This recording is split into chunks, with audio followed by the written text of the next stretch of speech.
Coming to the stage next, a very good friend of mine, and proof that you shouldn't give up halfway through an abortion. Burke.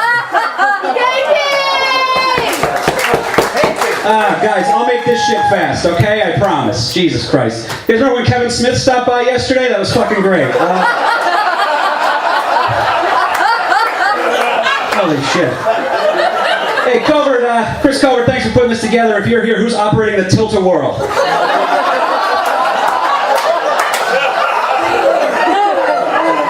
Chris does musical comedy. If you've seen his act, you know it's so behind the times it's only available at Sam Goody's.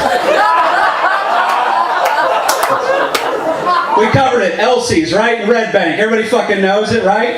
Yeah, it's the one over on Monmouth. You wanted to open one up on Drummond, but it's within 100 feet of an elementary school. My pal Ken Krantz was here at one time, if you remember, so far back. Jesus Christ. Oh, man.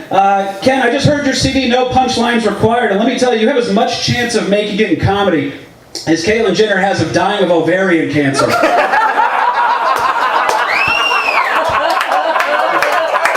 I waited a long time to get this out.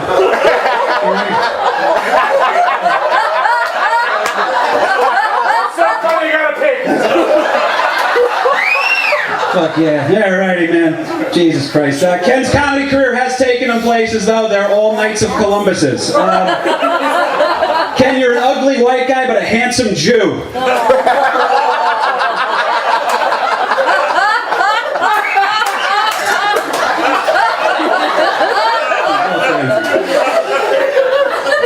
Ken's got a beautiful wife. Their romance is like something out of a novel. Unfortunately, it's of mice and men. John Gilbreth is here somewhere in the back. He's the guy that looks like Mark Twain. He was a parade float. John, I didn't know anything about you. I met him for the first time. I think he's a good dude, man. I just knew he was based out of Virginia. I didn't know what part, but one look at him, Charlottesville. All right? Jesus, man. John and I both did serve in the military. John, after that set, PTSD now stands for pretty terrible at stand-up. Look at this fucking dais, man. You guys are all sitting here acting cool. You're trying to cash in on something you made 23 years ago. What are you, Aaron Judge's parents? Jesus. Comic book men, don't ever fucking big time me again, alright? Because I don't know you either. Jesus Christ.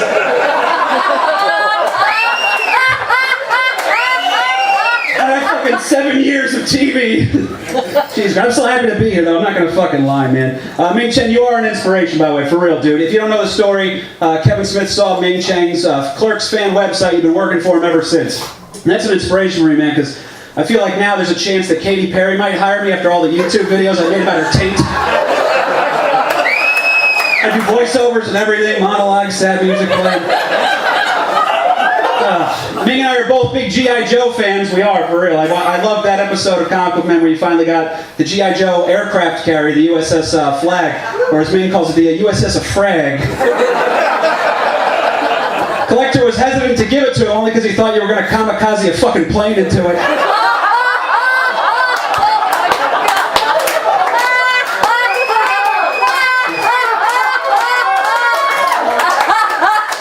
Oh man, I'm fucking around. I know, he's Chinese, that's Japanese. What do you want? I'm a fucking retard. I went to Henry Hudson High School, alright?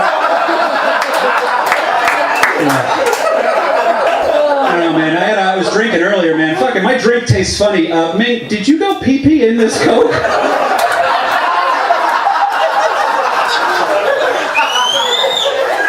Mike Zapsik is here. Mike, Jesus, your last name sounds like a fucking prescription drug. And based on your encyclopedic knowledge of comics, I'm guessing it's to help women dry up their pussies.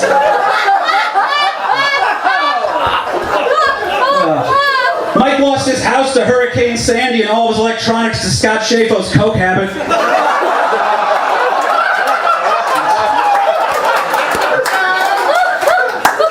You fucking changed your hair on me too, dude. I googled it, you have the black in your hair still. You look like fucking Colin Farrell if he managed an Arby's.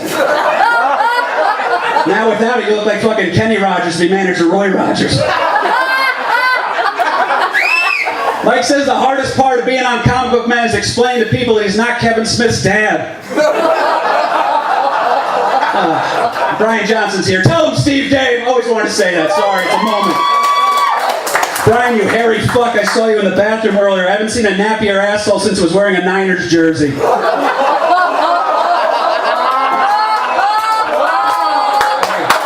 guys, DMX laughed at it. DMX laughed at it.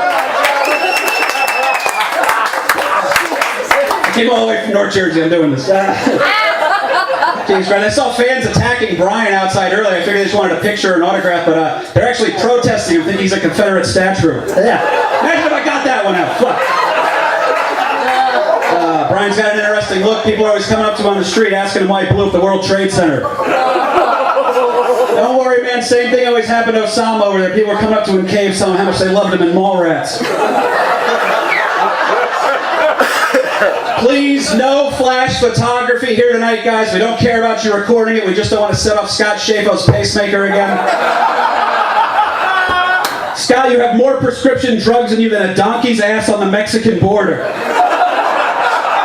You look like Wolverine if he was a gas station attendant.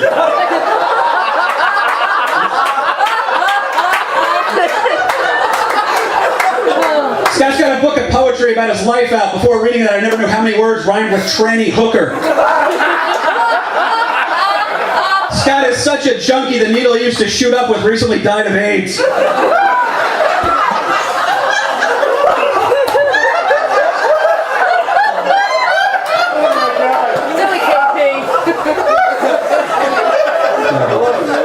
These are jokes, guys. You get them? You fucking hear this?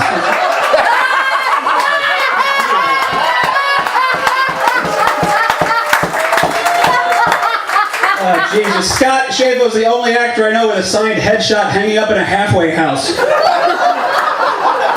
You are more desperate to pop a pill than a girl who fucked you the morning after.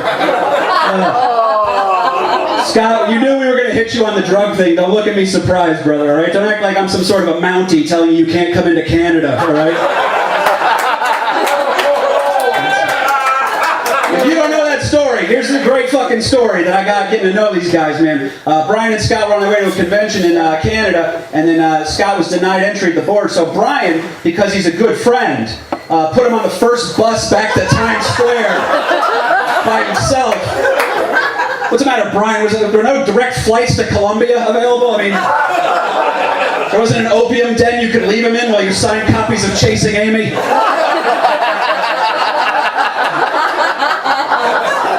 Of all the people on the stage, so Scott and Brian do have the coolest story about how they met. Scott was telling me at his worst when he was on heroin down in Newark. He went to a truck stop and he stuck his dick in a glory hole. And on the other end of the wall, he heard right before the blowjob started, he goes, "Man, I'm not even supposed to be here today."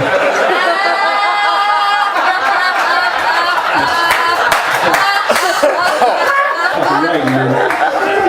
Ernie O'Donnell is here, guys. Ernie O'Donnell. Ernie being called the handsome one is less of a compliment to you and more of a statement on how ugly Brian is. Ernie played Rick Darris in Clerks, the jock who fucked all the girls, but after meeting you, the character should have been named Date McRapist. When Ernie's not busy denying being my biological father. He works as a contractor. I was talking to the guys before the roast, any interesting projects coming up, and Brian's like, "I'm trying to get back into more theater," and Ernie goes, "I got a couple patios in Ocean County that sound promising." Moving on to Diana Devlin. You've taken a beating tonight, gorgeous, and you really fucking have. Give her a round of applause. She's been an angel for a while. Diana is Brian's better half. Diana's an actress as well. She's in great shape. Her body's a temple. That's why she only lets Jews come in it. In order to keep getting parts, Diana's blown more leads than the Jets. I'm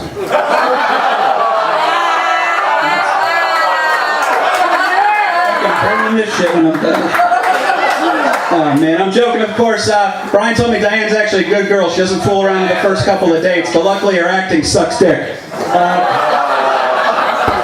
Diana beat cancer. It's just her career that's dead. Jokes aside, we've all ripped on the Brody Fund a little bit tonight here, but I want everybody to know the Brody Fund's an amazing charity. They've made it very clear that as the people down in Houston who've been affected by the flooding, as they start piecing their lives back together and trying to figure out what's what, if anyone finds any cats with cancer, we just love to help.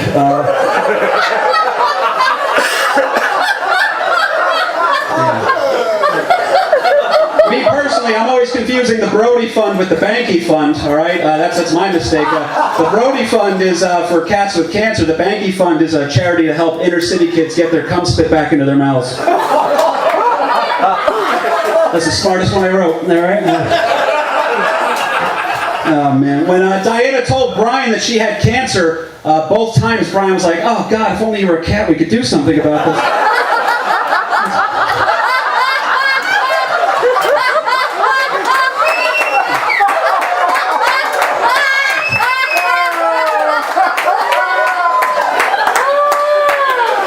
Oh, God. Fucking man of the hour time. How about that, guys? Man, when they told me that we were going to be roasting the star of Clerks, I got excited and I found out it wasn't Randall. I've never roasted anyone famous before. I'm really hoping to do it one day. Brian, you honey-baked ham. Brian, you're a Jersey icon. You're about 10 steps below Springsteen, but only 4 steps below DJ Pauly D.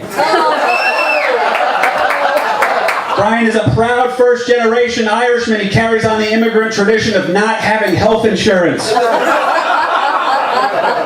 Brian, it makes sense that you're a die-hard New York Rangers fan. Neither of you have done shit since '94.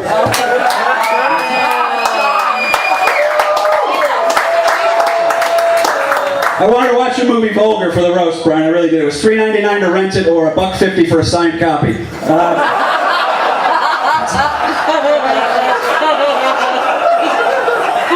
I also tried to rent your movie Drop Dead Roses, but it's cheaper to slit your wrist in a bathtub. Brian, it's never a good idea. When I tried buying all your movies, that Amazon recommended a fucking noose.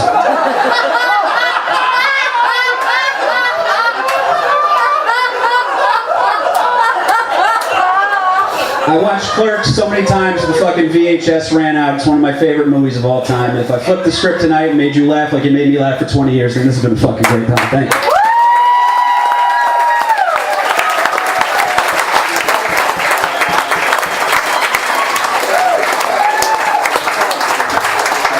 Casey Burke, everybody. Casey Burke.